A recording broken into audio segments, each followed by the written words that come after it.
Hi everyone, I'm Ananda Kaplan. I'm a recipe developer and nutritionist for the Anticancer lifestyle program. And this week we are going to be focusing on carrots, one of my favorite ingredients to use, and also the staple ingredient in the carrot ginger soup recipe that we will be featuring this week in the newsletter under the Cooking with Ananda section. The recipe is super simple. All you need is one pot, one blender, which makes for very easy cleanup, which is always a plus. It's very warming and nourishing to the body, but most importantly, it's very tasty. So these beautiful carrots right here do not only add this velvety, kind of earthy sweetness to the soup, but they also have a lot of amazing health benefits for our body. The most known health benefit from carrots is eye health, right? Everyone thinks of carrots and eye health. Well, that really comes from the beta carotene that is a precursor to vitamin A in the carrots. The beta carotene, though, also does some pretty remarkable things in our body.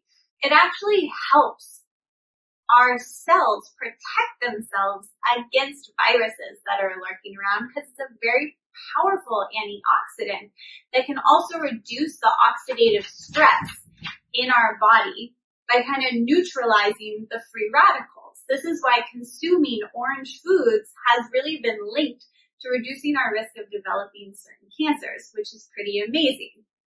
On top of that, with the recipe, we're going to be adding some ginger and some onions and curry powder and some mint to this, and all of these things are going to work to really help reduce the inflammation and make our guts happier, which is going to allow the beta carotene to actually do what it needs to do in our body to boost up our immune system.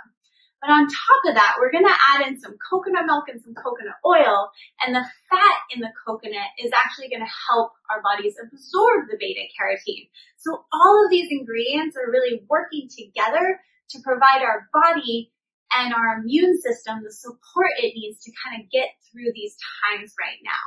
So this is a recipe I turn to a lot when I feel that I need something very nourishing and warming for my body. So I'm very, very excited to share this with you.